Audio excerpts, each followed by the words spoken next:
안녕하세요. 이번 영상에서는 반환문에 대해서 알아보도록 하겠습니다.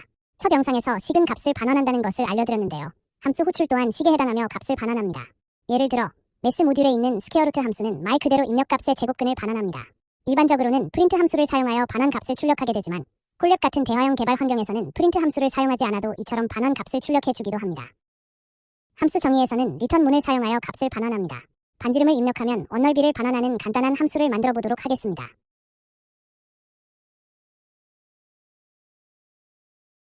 이처럼 return이라는 키워드 뒤에 반환하고자 하는 값을 작성하면 됩니다. 그런데 함수 정의에 반드시 return문이 있어야 하는 것은 또 아닙니다.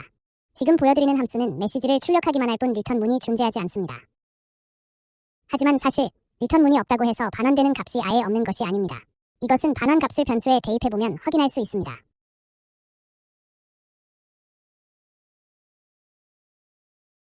함수 정의에 return문이 없거나 반환값 없이 return만 썼을 경우 함수는 자동으로 none이라는 값을 반환합니다.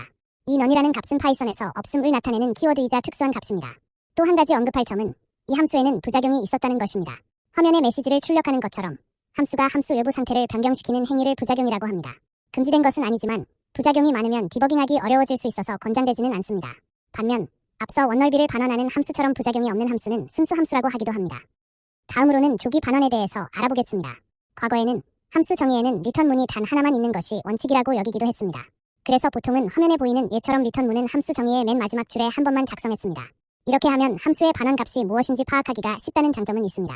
하지만 파이썬은 함수 정의에 여러 개의 return문을 작성하는 것을 허용합니다. 지금 보이는 얘는 사실상 앞선 얘와 같은 함수이지만 반지름이 0 미만이면 펄스를 반환하고 함수 실행을 즉시 종료한다는 차이가 있습니다. 이처럼 특정 조건이 충족되었을 때 즉시 반환하고 함수 실행을 조기에 종료시키는 것을 early return, 즉 조기 반환이라고 합니다. 적절히 사용한다면 중첩을 줄일 수 있고 조금 더 효율적일 수도 있어서 현대에는 오히려 권장되는 방식이기도 합니다. 한 가지 기억할 점은 함수 정의의 return문이 아무리 많아도 실제로 실행되는 return문은 단 하나라는 것입니다. return문이 실행되면 즉시 함수 실행이 종료되고 함수를 호출한 코드로 복귀하기 때문에 return문 뒤에 아무리 코드가 많이 남아있어도 실행되지 않는다는 것입니다.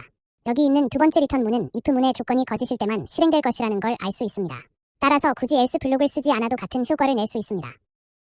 이번에는 조금 다른 예를 보겠습니다. 이 경우에는 첫 번째 또는 두 번째 return문 중 하나는 반드시 실행되기 때문에 마지막 return문은 도달할 수 없는 코드가 됩니다. 멍청한 실수 같지만 코드를 많이 수정하다 보면 종종 생기기도 합니다. 어차피 도달할 수 없기 때문에 프로그램 실행에 영향을 주지는 않겠지만 불필요한 코드이므로 발견하면 지워야 합니다. 그리고 사실 이처럼 불리언 값을 반환하는 함수는 더욱 간단하게 작성하는 것도 가능합니다. 마지막으로 간단한 코딩 연습으로 여태까지 배운 것들을 복습해 보도록 하겠습니다. 일단 input 함수를 사용하여 반지름을 구하도록 하겠습니다.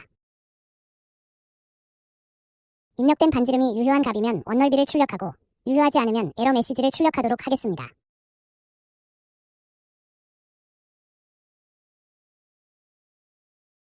그런데 이제 여기에서 한 단계 더 나아가서 사용자가 유효한 값을 입력할 때까지 프롬프트를 반복하게 만들어 보겠습니다.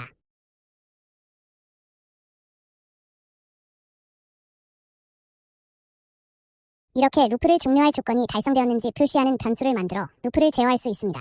이러한 루프 변수를 플래그라고 부르기도 합니다. 오늘은 이렇게 함수의 핵심 개념인 return문에 대해서 알아보았습니다. 이번 영상은 여기까지입니다. 봐주셔서 감사합니다.